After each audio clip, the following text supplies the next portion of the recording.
రోజు తిన్నా మరి తనివే తీరదుగా. ఆగండి భయపడైతే పారిపోవద్దండి. టేస్ట్ నచ్చి నాలో ఉన్న టాలెంట్ని అంతా బయటకు తీసి నేనైతే సాంగ్ పాడాను. ఎలా ఉందో కామెంట్ చేయండి. ప్రాసెస్లోకి వెళ్ళిపోదామా ఇప్పుడు. ఈ టేస్ట్కి ఎంత పాడినా తక్కువేనండి. ఈ రుచి అయితే చాలా బాగుంది. ప్రాసెస్ ఏంటో సింపుల్గా చూసేయండి. ఇలా మంచిగా ఆవాలు చిటపటలు ఆడిన తర్వాత ఎండుమిరపకాయలు వెల్లుల్లిపాయలు కూడా వేసుకుని కరివేపాకు కూడా వేసేసుకోండి. చక్కగా వేగిన తర్వాత బెండకాయ ముక్కలను కూడా వేసుకుని 1 నిమిషం పాటు వేపుకోండి. ఇప్పుడు బారుగా చీల్చుకున్న పచ్చిమిర్చి అలానే ఉల్లిపాయ ముక్కలను కూడా వేసుకుని ఇంకొక నిమిషం పాటు చక్కగా వేపుకోండి. ఇప్పుడు జీలకర్ర వేసుకుని ఇది కూడా మంచిగా వేగిన తర్వాత కొంచెం పసుపుని బాగా కలిపి టమాటా ముక్కలు కూడా వేసుకోండి.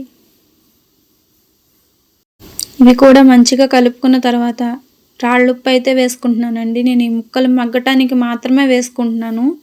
మళ్ళీ తర్వాత ఇంకా ఉప్పు పడుతుంది. ఇప్పుడు లాస్ట్లో కొంచెం ఇంగువ అలానే వంకాయ ముక్కల్ని కూడా వేసుకుని ఇంకొకసారి బాగా కలుపుకుని మూత అయితే పెట్టేసుకోండి. ఇది మగ్గటానికి అయితే కొంచెం టైం పడుతుందండి, ఒక 4-5 నిమిషాలు. ఇప్పుడు పప్పు ప్రాసెస్ ఏంటో చూద్దాం. వాటర్ వేసుకుని పప్పులో నేనైతే ఒక 100 గ్రాముల పప్పు తీసుకున్నానండి. వాటర్ వేసుకుని మంచిగా నేను వీడియోలో చూపిస్తున్న విధంగా 4-5 సార్లు కడుక్కున్న తర్వాత మళ్ళీ వాటర్ వేసి ఇప్పుడు మనం శుభ్రం చేసి పెట్టుకున్న మామిడికాయని తొడిమి తీసేసుకుని మంచిగా అయితే దానిలో పెట్టేసుకోండి. ఇప్పుడు సరిపడా వాటర్ అయితే వేసుకున్నాం కదా, మూత పెట్టేసుకున్నాం అనుకో స్టవ్ మీద పెట్టి. పప్పుతో పాటు మామిడికాయ కూడా మంచిగా ఉడుకుతుందండి. ఇప్పుడు నేను వీడియోలో చూపిస్తున్న విధంగా మొత్తం అంతా పైన తొక్క అంతా తీసేసుకోండి. చాలామంది తొక్క ఇష్టపడరండి, అందుకనే తీసేయమంటున్నాను. తొక్కతో సహా కూడా చారు అయితే కాసేసుకోవచ్చు. ఎందుకంటే మనం అంతకుముందు ప్రాసెస్లో చాలాసార్లు ఉప్పు కారం నంచుకుని ముక్కల్ని తొక్కతో సహా తినేసేవాళ్ళం, గుర్తుందండి మన చిన్నప్పుడు. అలా తొక్క తింటే చాలా మంచిది. ఇప్పుడు పప్పు తీసుకొచ్చి వేసేసుకుని మంచిగా కలుపుకుని ఒక 2 నిమిషాల పాటు వేయించుకోండి. పప్పును కూడా ఈ గ్రేవీని కూడా వేయించుకున్న తర్వాత సరిపడా వాటర్ అయితే పోసుకోండి. మీకు ఎంత చిక్కగా కావాలో అంత చిక్కగా వాటర్ పోసుకొని నాకు ఇలా సరిపోతుంది.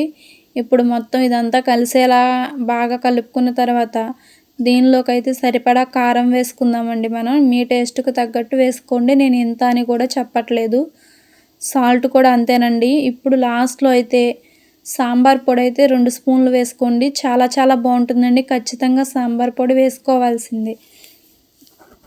ఇప్పుడు ఒక 10 నిమిషాల పాటు మరిగించుకున్న తర్వాత ఒక చిన్న బెల్లం ముక్క అలానే కొత్తిమీర కూడా వేసుకోండి. సన్నగా తరిగిన కొత్తిమీర వేసుకుని ఇంకొక 5 నిమిషాలు మరగనిచ్చారంటే మామిడికాయ సాంబార్ అయితే రెడీ అయిపోయిందండి. మామిడికాయ సాంబార్ అంటారో పప్పుచారు అంటారో మీ ఇష్టం అండి. పేరుదేముంది, టేస్ట్ సూపర్గా ఉంది. పేరులో ఏముంటుందండి, అంతేనా? ఇప్పుడు ఏమంటారు చెప్పండి, ఇప్పుడు అనరా మరి? ఆహా ఏమి రుచి అనరా మై మరచి. నా సాంగ్ ఎలా ఉందో కామెంట్ చేయండి మర్చిపోకుండా, ఓకేనా? సీజన్లో దొరికే మామిడికాయలతో ఇలా రకరకాలుగా చేసుకుని ఆస్వాదిస్తూ తినాలండి. ఈ సీజన్లో మాత్రమే దొరుకుతాయి కాబట్టి మనమైతే నచ్చిన వంటకాలన్నీ మామిడికాయతో ట్రై చేసేద్దాం. అలానే మన ఛానల్లో చాలా రకాలు మామిడికాయతో చేసిన కర్రీస్ ఉన్నాయండి, ఒక్కసారి ట్రై చేయండి, చూసి చాలా బాగుంటుంది. గోదావరి వాళ్ళ స్పెషల్ అండి ఈ మామిడికాయ, ప్రతి దానిలోనూ వేసేస్తాం, అంతేనండి. ఒక్కసారి మీరు కూడా ఈ చారుని ట్రై చేయండి, మామిడికాయ సాంబార్ని. మీరేమంటారో, నచ్చితే కనుక లైక్ చేయండి, షేర్ చేయండి, అలానే నాకు కామెంట్ చేయండి. తప్పకుండా ట్రై చేయండి, మీకు ఖచ్చితంగా నచ్చుతుందండి. నచ్చాలని మనస్ఫూర్తిగా కోరుకుంటున్నాను. ఖచ్చితంగా నచ్చుతుంది, ఓకేనా ఫ్రెండ్స్? కొత్తగా ఎవరైనా చూస్తున్నట్టయితే మన ఛానల్ని సబ్స్క్రైబ్ చేసుకోండి.